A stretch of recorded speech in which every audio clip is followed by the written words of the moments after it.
નમસ્કાર, હું તો બોલીશમાં હું રોનક પટેલ આપનું સ્વાગત કરું છું. હું તો બોલીશના જે સતત 1866મો એપિસોડ અને 1866મા એપિસોડના 3 મુદ્દા છે. પહેલો મુદ્દો છે યુદ્ધનું ભારણ. યુદ્ધ ઈરાન અમેરિકા વચ્ચે થઈ રહ્યું છે.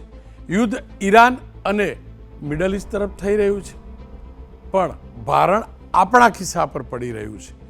કેટલું ભારણ પડી રહ્યું છે અને ભારણથી બચવા માટે આપણે કયા પ્રકારના પ્રયાસ કરવા જોઈએ અને કરી રહ્યા છીએ, અને કેવા પ્રયાસ કરવા જરૂરી છે, કેવી સ્થિતિ સર્જાવાની છે તેનું વિશ્લેષણ કરવું છે. બીજો મુદ્દો છે દાખલાને લઈને લાઈન. એડમિશનની સિઝન છે અને દાખલા માટે, જાતિ પ્રમાણપત્ર માટે, જાતિના દાખલા માટે મારા ગુજરાતના દીકરા દીકરીઓ 40, 44, 45 ડિગ્રી તાપમાનની વચ્ચે ધક્કા ખાઈ રહ્યા છે. સરકારી કચેરીના સરકારના ધ્યાનમાં લાવવું છે, સમાજ કલ્યાણ વિભાગના ધ્યાનમાં લાવવું છે, વ્યવસ્થા સુધરે તે માટે બોલવું છે. અને ત્રીજો મુદ્દો છે આ એજન્સીને તાળા મારો. જી આ એ એજન્સી જેને મેડિકલ પ્રવેશ માટેની પરીક્ષા લીધી, નીટની પરીક્ષા લીધી, જે જરાય નીટ એન્ડ ક્લીન ન રહી, તેના ઉપર કાર્યવાહી કરવાની ડૉક્ટરોના સૌથી મોટા સંગઠને માગણી કરી છે. એ મુદ્દે બોલવું છે. પણ શરૂઆત યુદ્ધની અસર આપણા ખિસ્સા પર શું પડી રહી છે, એટલે કે યુદ્ધનું ભારણ આપણા પર કેવી રીતે આવી રહ્યું છે ને તે જાણવાથી કરી.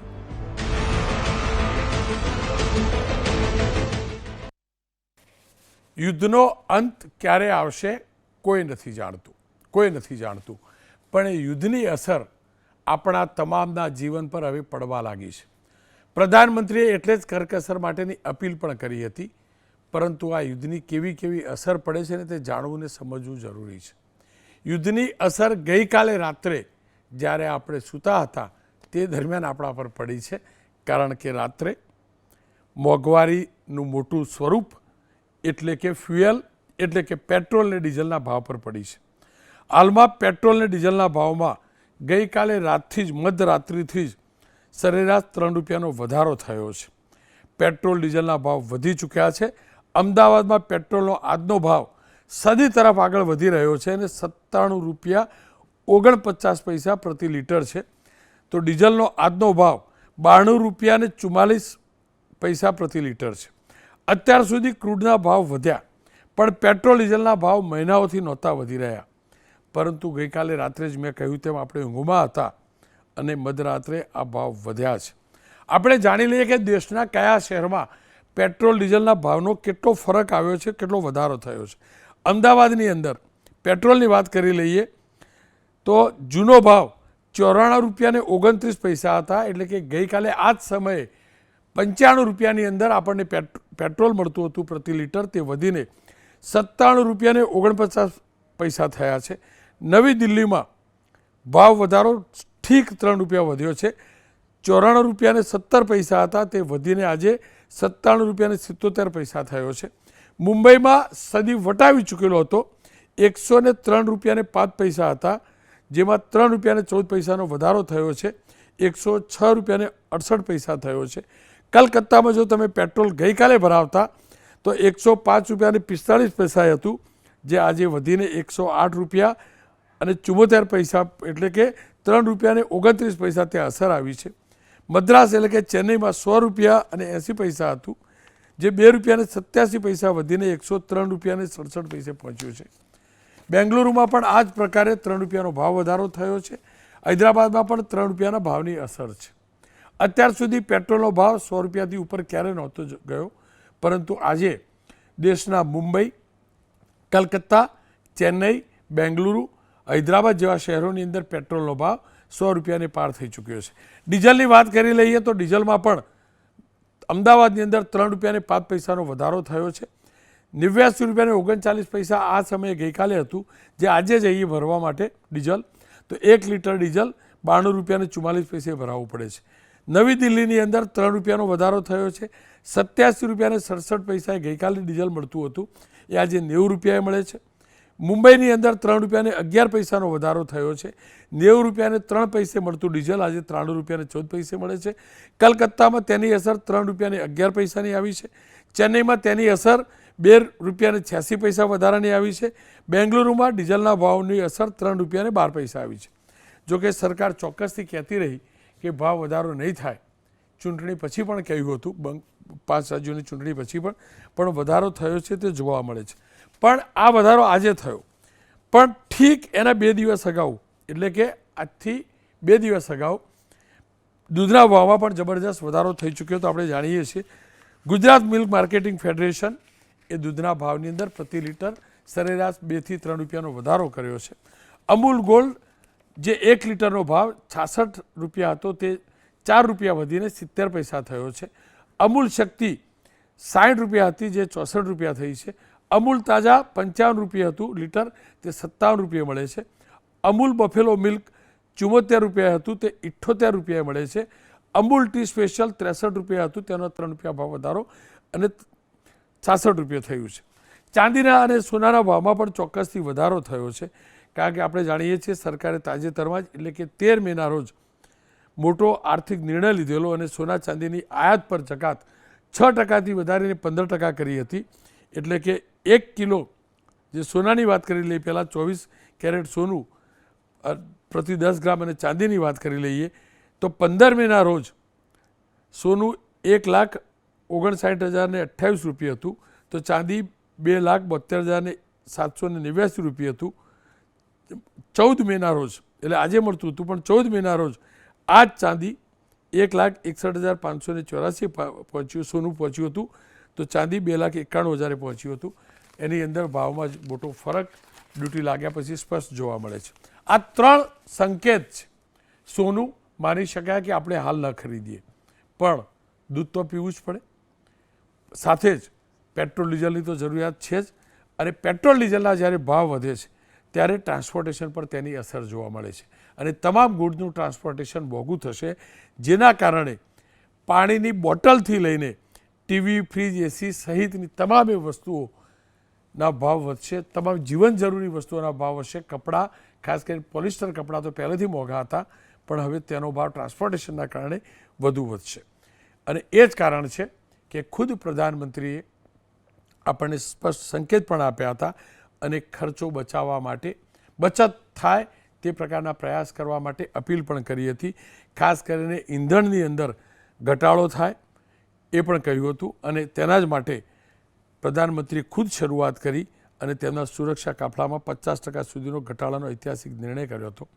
કાફલામાં ઈ વ્હીકલનો વધુ ઉપયોગ થાય તેને પ્રોત્સાહિત કરવા માટે અને સરકારી તિજોરી પર બોજ ન પડે તે માટે નવી ખરીદી કરવા પર મનાઈ પણ ફરમાવી છે. એટલે કે સરકારી વિભાગો હાલ નવા વ્હીકલ નહીં ખરીદે. સામાન્ય રીતે પ્રધાનમંત્રી સત્તાવાર રીતે એસપીજીના કાફલામાં 12 થી 15 મુખ્ય વાહનો રાખતા હોય છે પણ આ સુરક્ષા કાફલામાં armed Mercedes Benz, Range Rover, Toyota Fortuner, escort વાહન, જેમર યુનિટ સહિત એમ્બ્યુલન્સનો સમાવેશ થાય છે. પણ એ ખર્ચો બચાવવા માટે આ 2 તસવીર જોઈ શકીએ છીએ. પ્રધાનમંત્રીએ ખુદ કેટલો પ્રયાસ કર્યો છે એ સ્પષ્ટ દેખાય છે. આ 2 વાહન સાથેનો એમનો કાફલો છે. પ્રધાનમંત્રીએ આ પ્રયાસ કર્યો તો આ જ પ્રકારે આપણા ગુજરાતની વાત કરી લઈએ તો મુખ્યમંત્રીએ પણ રાજ્યોમાં પ્રવાસ કરતા ત્યારે પ્રોટોકોલ અને સુરક્ષાના વ્યવસ્થાના ભાગરૂપે 10થી વધુ વાહનો તેમના કાફલામાં હતા. જે તે જિલ્લાની મુલાકાત લે ત્યારે સ્થાનિક પોલીસ પણ એમાં જોડાતી હતી. પણ આપણે સ્પષ્ટ જોયું છે કે મુખ્યમંત્રી અમરેલીના પ્રવાસે રાજુલામાં ગયા ત્યારે કોઈ ભપકો નહીં, વીઆઈપી કોન્વે વગર માત્ર 2 કાર સામાન્ય કાફલા સાથે ગયા. પ્રોટોકોલ મુજબ મળતા વધારાના પોલીસ અને વહીવટી વાહનોનો તેમને સ્વીકાર ન કર્યો, મનાઈ ફરમાવી. તો આપણા ગવર્નર, આપણા રાજ્યના ગવર્નર આચાર્ય દેવવ્રતે પણ વિદેશી હુંડિયામણ ન જાય, પેટ્રોલ ડીઝલની બચત થાય તે માટે મહત્ત્વના નિર્ણય કર્યા. રાજપાલ સત્તાવાર કાર્યક્રમો માટે સામાન્ય ટ્રેન અથવા એસટી બસ જેવી જાહેર પરિવહન સેવાનો ઉપયોગ કરશે. દેશમાં પેટ્રોલિયમની કટોકટી અને વૈશ્વિક ઉર્જા સંકટ હળવું ન થાય ત્યાં સુધી ગુજરાતની અંદર પ્રવાસ માટે સરકારે હેલિકોપ્ટર કે વિમાનનો ઉપયોગ નહીં કરે એવી જાહેરાત કરી. Z+ સુરક્ષા પ્રોટોકોલ હોવા છતાં પણ રાજપાલે પોતાના સત્તાવાર કાફલામાં વાહનોની સંખ્યા ઘટાડી ન્યૂનતમ કરવા માટે આદેશ આપ્યો છે. રાજ્યના તમામ વાઇસ ચાન્સલરોને પણ આદેશ આપ્યો છે, કારણ કે ગવર્નર તમામ યુનિવર્સિટીને લીડ કરતા એમના વડા ગણાતા હોય છે, કે સરકારી યુનિવર્સિટી કેમ્પસમાં અઠવાડિયામાં એક દિવસ કમ્પલસરી એન્જિન ફ્રી ડે, એટલે કે પરંપરાગત રીતે ડીઝલ અને પેટ્રોલ એન્જિનવાળા જે વાહનોનો પ્રવેશ છે તેના પર પ્રતિબંધ કરવા માટે જણાવ્યું છે. તે દિવસે વિદ્યાર્થીઓ અને સ્ટાફ સાયકલ અથવા ઇલેક્ટ્રિકલ વ્હીકલ લઈને જશે. પરિવહન, જાહેર પરિવહન સેવાને પ્રોત્સાહિત કરવા માટેનો આ પ્રયાસ છે, અને એ પણ આપણે રાજ્યપાલના ખુદના કાર્યક્રમમાં જોયું. અમદાવાદના સાબરમતી રેલવે સ્ટેશનથી તેમને પ્રવાસ કરેલો, સાયકલ ઉપર પણ તેમને પ્રવાસ કર્યો, અને ત્યારબાદ જ્યારે હરિયાણા જતા હતા ત્યારે તેમને પણ ટ્રેનનો ઉપયોગ કર્યો છે, ટ્રેન મારફતે ગયા છે. આપ એ પણ દ્રશ્યો જોઈ શકો છો. મંત્રીઓની વાત કરીએ તો રાજ્ય સરકારના મંત્રીઓએ પણ શરૂઆત કરી દીધી છે. હર્ષ સંઘવી અમેરિકામાં ફેડરેશન ઓફ ગુજરાતી એસોસિએશનના કાર્યક્રમમાં જવાના હતા, તે તેમને પોસ્ટપોન રાખ્યો છે, કારણ કે તેમની સાથે 6 અધિકારીઓનું ડેલિગેશન જવાનું હતું. સાથે જ તેમને મળતો જે સત્તાવાર કાફલો છે એમાં પણ ઘટાડો કર્યો છે. ગૃહ વિભાગની સમીક્ષા બેઠકો પણ ઓનલાઈન કરવાનો નિર્ણય જાહેર કર્યો છે. ગાંધીનગર બહારના પોલીસ કે અન્ય વહીવટી અધિકારીઓને રૂબરૂ બોલાવવાના સ્થાને વિડીયો કોન્ફરન્સથી તમામ કોન્ફરન્સ કરવા માટેનું સૂચના પણ આપી છે, એટલે કે પેટ્રોલ ડીઝલની પણ બચત થાય, સમયની પણ બચત થાય. હવે વાત દિલ્હીની કરી લઈએ તો દિલ્હી સરકારમાં પણ આ જ પ્રકારનો સુધાર જોવા મળે છે. દિલ્હીના બીજેપીના પદાધિકારીઓ હોય કે અધિકારીઓ હોય, ઓફિસ સાયકલ લઈને જતા આજે નજરે પડ્યા છે. આપ દ્રશ્યો જોઈ શકો છો. કેટલાક મંત્રીઓ ડીટીડીસીની બસનો ઉપયોગ કરતા પણ નજરે પડ્યા છે. ખુદ સરકારી કાર્યક્રમમાં જવા માટે મંત્રી આશિષ સુધે ઈ રિક્ષા અને મેટ્રોનો ઉપયોગ કર્યો તો એ પણ આપણે જોઈએ છીએ. અને આપણે અલગ અલગ રાજ્યોના મુખ્યમંત્રીનો પણ પ્રવાસ જોઈએ છીએ, એની અંદર પણ દેખાય છે આપણને એ સુધાર જોવા મળે છે. રાજ્ય સરકારે કે આપણી સરકારે આજે કેબિનેટની અંદર આ મુદ્દે ચર્ચા પણ કરી છે, અને એમાં જે નિર્ણય લેવાયો છે એ પણ કહી દઉં તમને. તો સરકારી વાહનોનો મર્યાદિત ઉપયોગ કરવા સૂચના અપાઈ છે. વધારાના વાહન સરકારમાં જમા કરવાનો આદેશ કર્યો છે. શક્ય હોય ત્યાં સુધી ઈ વ્હીકલ એટલે કે ઇલેક્ટ્રિકલ વાહનનો ઉપયોગ કરવા અપીલ કરી છે. મેટ્રો, એસટી, રેલવેનો મહત્તમ ઉપયોગ કરવા અપીલ કરી છે. મેટ્રોનો સમય વધારીને, અમદાવાદમાં મેટ્રો છે એનો એટલે જ સમય વધારીને રાત્રિનો 11 વાગ્યા સુધીનો કરાયો છે. સાથે એ પણ કહેવામાં આવ્યું છે સરકાર તરફથી કે કોઈપણ પ્રકારની ગભરાટમાં આવીને કોઈપણ પ્રકારની સંગ્રહખોરી ન કરવી. સાથે જ અધિકારીઓની, મંત્રીઓ સહિત તમામને કહેવામાં આવ્યું છે કે ઉદ્ઘાટનો અને કાર્યક્રમો શક્ય હોય ત્યાં સુધી વર્ચ્યુઅલી કરવા, વર્ક ફ્રોમ હોમનો અમલ જરૂર પ્રમાણે કરવા સરકાર અને જે વ્યવસાયકારો છે તેમને અપીલ કરવામાં આવી છે. તમામ સરકારી શાળાઓની કેન્ટીનમાં પીએનજી ગેસ કનેક્શન આપવાની અપીલ કરાઈ છે. ગેસ, પેટ્રોલની સપ્લાયનું સ્ટોકનું સતત મોનિટરિંગ કરાશે. સરકારી વિભાગો સહિત વધુમાં વધુ વર્ચ્યુઅલ માધ્યમનો ઉપયોગ કરાશે. કાર્યક્રમો પ્રત્યક્ષ અથવા બેઠકો પ્રત્યક્ષ કરવાના સ્થાને ટેકનોલોજીના માધ્યમથી એટલે કે વીસીના માધ્યમથી કરવાની સૂચના અપાઈ છે. સાથે જ પેટ્રોલ ડીઝલનો જે વપરાશ છે તેની ઉપર ખુદ ચીફ સેક્રેટરી નજર રાખશે. જોકે આ પહેલાં જે વર્ક ફ્રોમ હોમની વાત છે એ અને રજાઓને લઈને કે વર્કિંગ ડે ઓછા કરવા, જેના કારણે વાહન વ્યવહાર પાછળનો ખર્ચો બચે તે માટે ગુજરાત સચિવાલય ફેડરેશન અને કર્મચારી મહામંડળે મુખ્યમંત્રીને પત્ર લખ્યો છે, અને એ પણ કહ્યું છે કે અઠવાડિયું જે 6 દિવસનું હોય છે, બીજો ને ચોથો શનિવાર ગણીએ તો તે અઠવાડિયું 5 દિવસનું કરવું, જેના કારણે વપરાશ બચે. મંડળોએ 5 દિવસના કામકાજની સ્થાને ડિજિટલ અને ઈ ઓફિસ પ્રણાલીનો ઉપયોગ કરી કર્મચારીઓ તબક્કાવાર રોટેશન પ્રમાણે વર્ક ફ્રોમ હોમ કરવાની પણ ભલામણ કરી છે. આ જ રીતે દિલ્હીની અંદર પણ દિલ્હીના મુખ્યમંત્રી રેખા ગુપ્તાએ 90 દિવસનું વિશેષ ઈંધણ બચત અભિયાન શરૂ કર્યું છે. દિલ્હી સરકારના કર્મચારીઓ માટે અઠવાડિયામાં 2 દિવસ વર્ક ફ્રોમ હોમ ફરજિયાત કરાયું છે. ખાનગી કંપનીઓને પણ 50% સ્ટાફ સાથે કામ કરવાની એડવાઇઝરી જાહેર કરી છે. મંત્રીઓ, અધિકારીઓને વિદેશ પ્રવાસ કરવા પર 1 વર્ષનો પ્રતિબંધ અને 6 મહિના સુધી દિલ્હી સરકાર મંત્રીઓ અથવા વિભાગો માટે સરકારી ગાડી નવી નહીં ખરીદે તેવો નિર્ણય કર્યો છે. સાથે સોમવારે તમામ મંત્રીઓ અને ઉચ્ચ અધિકારીઓ ફરજિયાત મેટ્રો ટ્રેનમાં મુસાફરી કરશે તેવો નિર્ણય પણ જાહેર કર્યો છે, જેના કારણે ટ્રાફિક અને ઇંધણનો બચત થશે. કચેરીઓનો નવો સમય સવારે 10:30 વાગ્યાથી સાંજના 7 વાગ્યા સુધીનો કરાયો છે. સરકારી અધિકારીઓ માસિક પેટ્રોલ એલાઉન્સ તરીકે 250 લીટર જે અપાતું હતું તે ઘટાડીને 200 લીટર ત્યાં દિલ્હીમાં કરાયું છે. ઉત્તર પ્રદેશની વાત કરી લો તો ઉત્તર પ્રદેશની અંદર મુખ્યમંત્રી યોગી આદિત્યનાથે પણ આ જ પ્રકારે કરકસર માટે નિર્ણયો કર્યા છે. સરકારી કર્મચારીઓ, અમલદારો અને ખાસ કરીને મંત્રીઓની જે સુરક્ષા કાફલો છે એમાં 50% ઘટાડો કરવાનો નિર્ણય કર્યો છે. સચિવાલય અને અન્ય વિભાગોની 50% આંતરિક બેઠકો, ટ્રેનિંગ અને સમીક્ષાઓ માત્ર ને માત્ર વિડીયો કોન્ફરન્સિંગથી કરવા માટે પણ સૂચના યુપીની સરકારે આપી છે. કેરળની અંદર મુખ્યમંત્રીએ કેબિનેટના સુરક્ષા અને પ્રોટોકોલ જે વાહનો છે એ 50% ઘટાડી દેવાની સૂચના આપી છે. વીઆઈપી મુવમેન્ટ દરમિયાન માત્ર અત્યંત જરૂરી સુરક્ષા વાહનો સાથે રાખવાની પોલીસ વિભાગ એટલે કે ગૃહ વિભાગને સૂચના અપાઈ છે. આંતર જિલ્લા પ્રવાસો ટાળવાની પણ સૂચના અપાઈ છે. સાથે સત્તાવાર કામકાજ હેડક્વાર્ટર પરથી જ કરવાની પણ સૂચના અપાઈ છે. સિક્કિમની અંદર પણ કડક આદેશો અપાયા છે. સિક્કિમ સરકારે હોમ ડિપાર્ટમેન્ટ દ્વારા સત્તાવાર નોટિફિકેશન બહાર પાડીને મોટા વહીવટી ફેરફારો કર્યા છે. સરકારી કચેરીઓમાં ઈંધણ બચાવવા માટે 5 દિવસ વર્કિંગ ડે જાહેર કરાયા છે, એટલે કે અઠવાડિયામાં 5 દિવસ કામકાજી દિવસ જાહેર કરાયા છે. તમામ સરકારી વાહનોને મળતા માસિક ઈંધણના કોટામાં 30%નો ઘટાડો કરાયો છે. રાજ્યના તમામ જિલ્લાઓમાં ઓડ ઇવન નિયમ લંબાવવામાં આવ્યો છે. શનિ રવિના દિવસોમાં સરકારી વાહનોના બિનજરૂરી ઉપયોગ પર સંપૂર્ણ પ્રતિબંધ મુકાયો છે. આ જ પ્રકારે મધ્યપ્રદેશ અને રાજસ્થાનની અંદર પણ મુખ્યમંત્રીઓએ ખુદ પણ અને હાઈકોર્ટના જસ્ટિસ સહિત તમામ એ પ્રયાસ શરૂ કર્યા છે. હાઈકોર્ટના જસ્ટિસ પણ ઓફિશિયલ એટલે કે કામ કોર્ટમાં પહોંચતા સાયકલ સાથે જોવા મળ્યા. તો રાજસ્થાનના સીએમ ભજનલાલ પણ મુખ્યમંત્રીના કાફલામાંથી તમામ બિનજરૂરી વાહનોને અટકાવીને મેટ્રોમાં જતા પણ જોવા મળ્યા, ટ્રેનમાં જતા જોવા મળ્યા છે. સવાલ એ છે કે આ સ્થિતિ કેમ સર્જાઈ છે? તો આપણે તમામ લોકો જાણીએ છીએ કે ક્રૂડના ભાવ સતત વધી રહ્યા છે.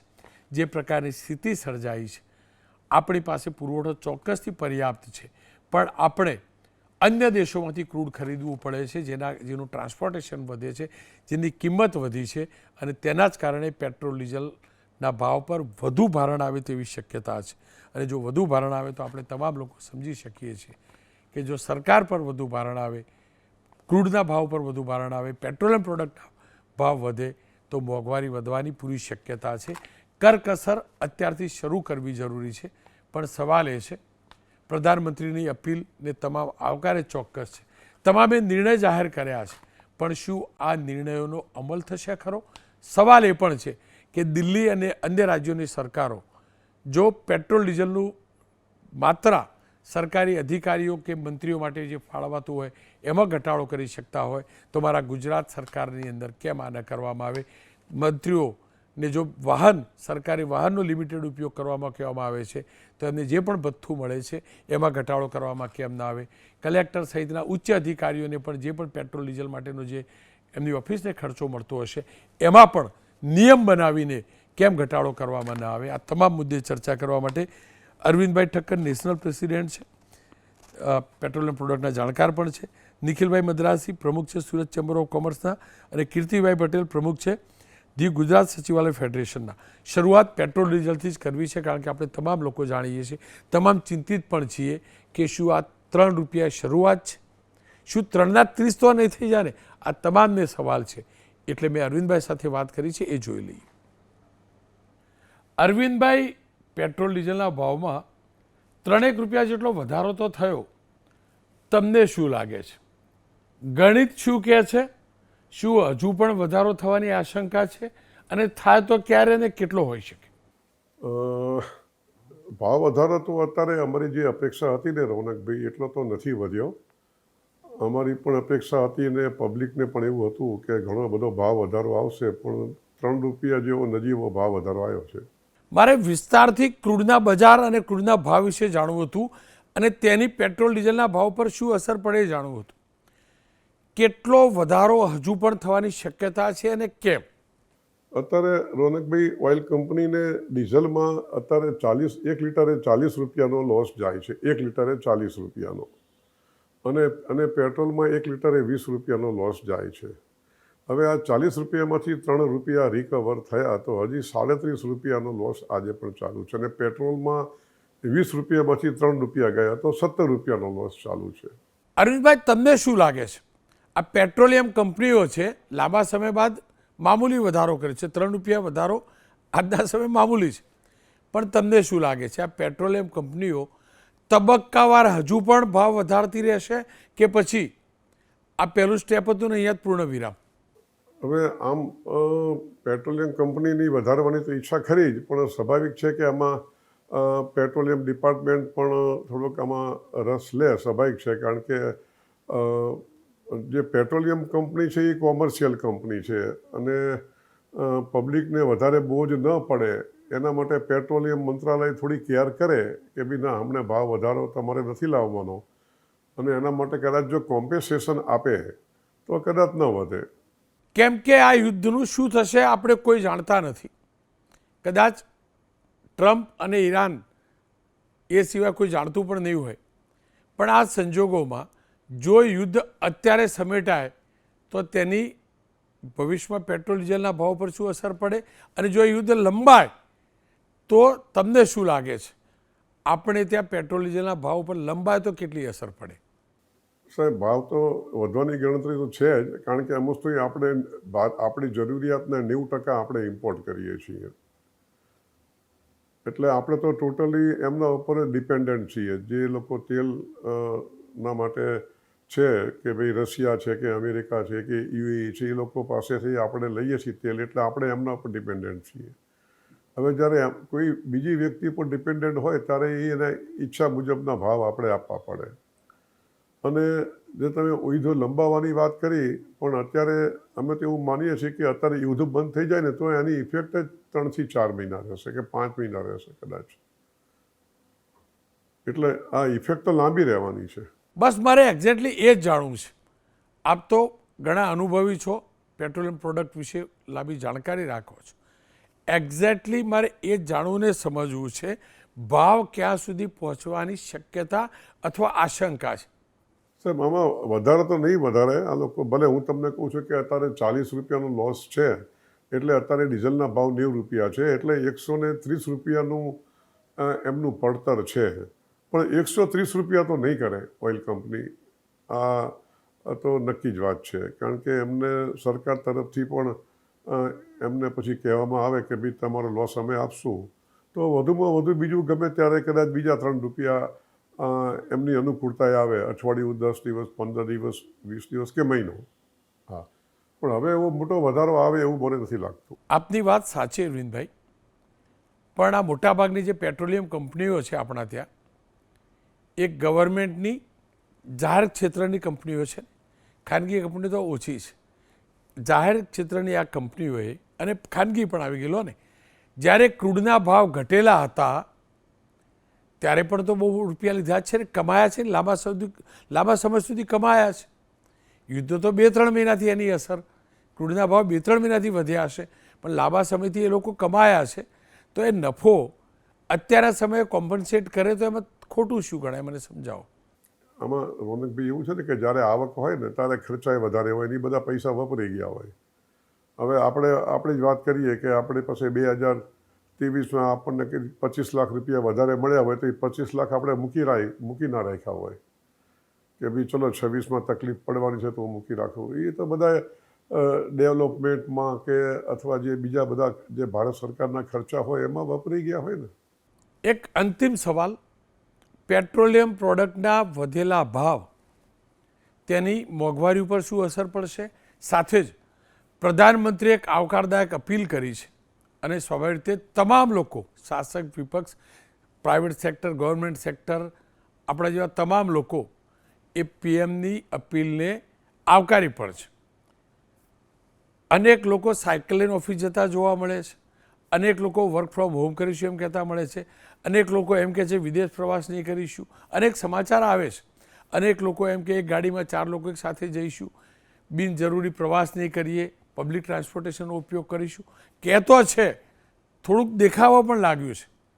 પણ તમને લાગે છે આપણા દેશના પ્રધાનમંત્રીની અપીલ આપણા દિલ સુધી પહોંચશે કે પછી આપણે દિમાગ ચલાવી 2-4 દિવસ પછી હતાયવાની વાત થઈ જઈશું? આપણે ફ્યુએલની કરકસર કરતાં શીખીશું ખરા કે પછી અતાને એવા ને એવા જ રહીશું? ભાઈ, આપણે તો આપણી પબ્લિક અને એમાં આપણે પણ આવી ગયા કે આપણે એવું માનીએ છીએ કે મારા 1 લીટર, હું અરવિંદભાઈ 1 લીટર બચાવશે તેનાથી દેશને શું ફાયદો, આપણે કંઈ નહીં, જવા દો ને. એવું આપણે બધા છે ને થોડીક સિરિયસનેસ હજી આપણા એટલી બધી નથી. ખરેખર PM સાહેબે તો સરસ વાત કરી છે કે તમારે પૂલ કાર કરો અથવા વર્ક ફ્રોમ હોમ કરો અથવા તમે EV ગાડી વાપરો, તમે સાયકલ વાપરો જેને જરૂર હોય, પણ એ બધું બહુ ઓછા લોકો આનું અમલીકરણ કરશે. કરે તો સારી વાત છે, પણ અથવા ધીમે ધીમે થાય એવું પણ બને. માનો કે મારે પોતાને એક સાયકલ લેવી છે તો હું એમ વિચાર કરું કે 15 દિવસ પછી લઈશ, ચલો વિચાર કરું, એવું થાય મને. ખેર પેટ્રોલ ડીઝલનો ભાવ કેટલો વધશે કેવું મુશ્કેલ છે, પણ એ હકીકત છે પડતર ઘણી મોંઘી થઈ ચૂકી છે અને એટલે જ કરકસરની આપણે વાત પણ કરી રહ્યા છીએ. કીર્તિભાઈ મારી સાથે જોડાયા. કીર્તિભાઈ, શું કારણ રહ્યું કે 5 દિવસ વર્કિંગ ડેની માગણી રાખવામાં આવી છે? સરકાર તરફથી શું રિસ્પોન્સ મળ્યો છે?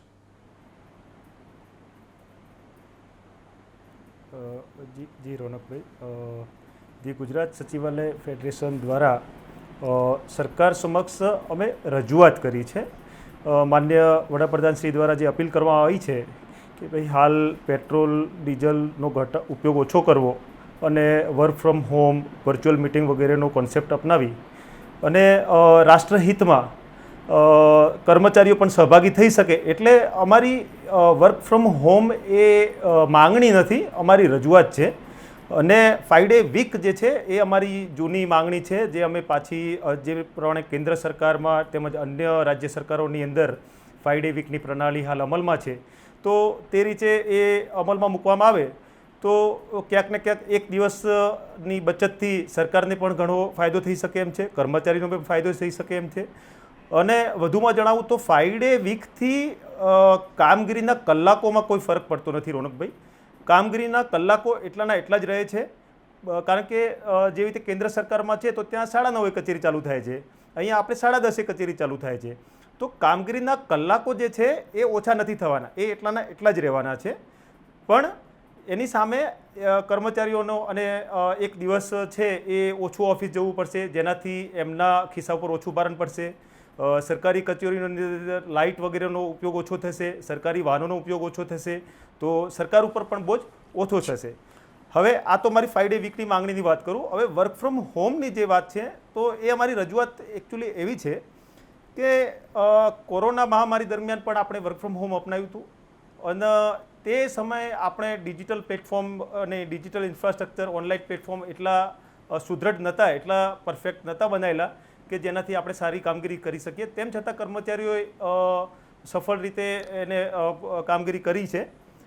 એના પછી સરકારે સરકારનું માધ્યમ છે, પછી CMO પોર્ટલ છે, IMFS છે, કર્મયોગી છે, વિવિધ પોર્ટલો સારી રીતે બનાવ્યા છે. હાલની તારીખમાં રોનકભાઈ આપને વાત કરું તો સરકારની સચિવાલયમાં 90%થી વધારે કામગીરી છે એ ઓનલાઈન થાય છે. મીન્સ કે ફિઝિકલ ફાઇલનું ભારણ બિલકુલ નહીવત થઈ ગયું છે. કોઈ જ અમે લોકો ફિઝિકલ ડોક્યુમેન્ટ પર કામ કરતા નથી. તો એ સમય દરમિયાન જો ખરેખર વર્ક ફ્રોમ હોમનો કન્સેપ્ટ અપનાવવા આવે તો જે મારી માંગણી છે એ પ્રમાણે કે ભાઈ હાઇબ્રિડ મોડલ અપનાવવા આવે અથવા રોટેશન બેઝ પર અપનાવવા આવે. અને અમે રજૂઆતમાં અમારી એ જ રજૂઆત છે કે કામગીરીની પ્રકૃતિને અનુરૂપ, મીન્સ કે એવું નથી કહેતા અમે કે ભાઈ બધે તમે કરી દો, પણ કામગીરીની પ્રકૃતિને અનુરૂપ જ્યાં આગળ પોસિબલ છે ત્યાં આગળ તમે વર્ક ફ્રોમ હોમનો કોન્સેપ્ટ જો સરકાર અપનાવે તો ખરેખર કર્મચારીઓના ખિસ્સામાં જે પ્રમાણે હમણાં હાલ વાત થઈ કે ભાઈ અસર એની લાંબી રહેવાની છે અને મોંઘવારી પણ વધી છે, તો કર્મચારીઓના ખિસ્સામાં પણ ઓછી અસર પડશે. અને સાથે સાથે માન્ય વડાપ્રધાનશ્રીનો જે ઉદ્દેશ્ય છે કે જે રાષ્ટ્રહિતમાં જે અમને અપીલ કરી છે કે ભાઈ ઈંધણની બચત કરીએ, જે ફ્યુલ ક્રાઇસિસ ચાલી રહ્યા છીએ એનો એ વધારે ગંભીર ન થાય, તો એના માટે અમે એક આ રજૂઆત કરી છે. કીર્તિભાઈ, આપણે રોનકભાઈ કેવું કે ટેકનોલોજી આધારિત કાર્ય પદ્ધતિ છે એ હંમેશા આપણે અપનાવવી પડતી હોય છે.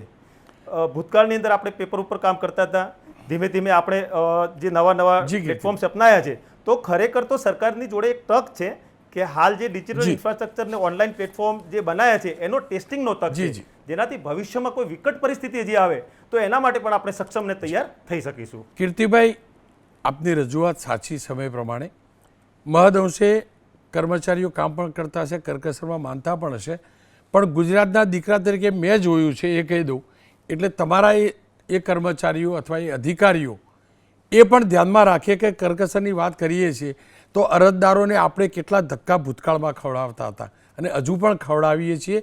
એટલે જે પણ લોકો, હું બધાની વાત નથી કરતો, એમને એ પણ વિચારવું જોઈએ કે જ્યારે કરકસરની વાત કરીએ, પેલો ધક્કા ખાતો સૌરાષ્ટ્રનો માણસ આવે એને કેટલી તકલીફ પડતી હશે. કરકસરની વાત કરીએ કીર્તિભાઈ, અને રાષ્ટ્રભક્તિની વાત કરીએ ને, તો વીજળીનો દુર્વ્યય ન થવો જોઈએ. તમે એ પણ કહો છો કે 5 દિવસથી વીજળી બચે, સાચી વાત છે, પણ આપણે એ પણ જાણીએ છીએ ઓફિસોની અંદર પંખા, ટ્યુબલાઇટ, એસી અધિકારીઓ ખાસ કરીને કેટલા કલાક પહેલાં ચાલુ કરી દે છે. એટલે હું વિનમ્ર ભાવે વિનંતી કરું છું કે આપણે રજૂઆત કરી તો ઇન્ટરનલ આ પણ ચર્ચા કરજો. આ પણ રાષ્ટ્રભક્તિ છે. સામાન્ય નાગરિક સૌરાષ્ટ્ર, દક્ષિણ ગુજરાત, કચ્છ, ઉત્તર ગુજરાતથી આવે તો એ ધક્કા ખાય તો એનો કેટલો સમય બચે. એક વિનમ્ર ભાવે આ રજૂઆત હું કરું છું તમને. આ વાત બધા સુધી પહોંચાડજો. નિખિલભાઈ મારી સાથે જોડાયા છે. નિખિલભાઈ, આ વાત સાથે તમે કેટલા સહમત છો? જો કરકસરની જ વાત છે તો ખરેખર આ બધું ટેકનોલોજી આવી ગઈ, બધું ઓનલાઈન થઈ ગયું. ધક્કા તો ગાંધીનગરથી સુરતના લોકોએ ખાય તો છે જ. તમને નથી લાગતું કે રાષ્ટ્રભક્તિ એમાં પણ છે કે પ્રમાણિકતાથી વધુ કામ કરીએ? અને તમને લાગે છે કે આ બધી જે આપણે પ્રધાનમંત્રીએ કહ્યું ચોક્કસથી કરકસર કરવી જ જોઈએ, અને એમની વાત બધાના દિલને સ્પર્શી પણ ખરી, પણ બધાના દિમાગ પર તો આપણે બહુ ચાલે ને.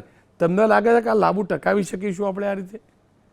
પોતાનામાં કરકસર કરીશું પણ સરકારી કામકાજમાં કરકસર થશે એવું?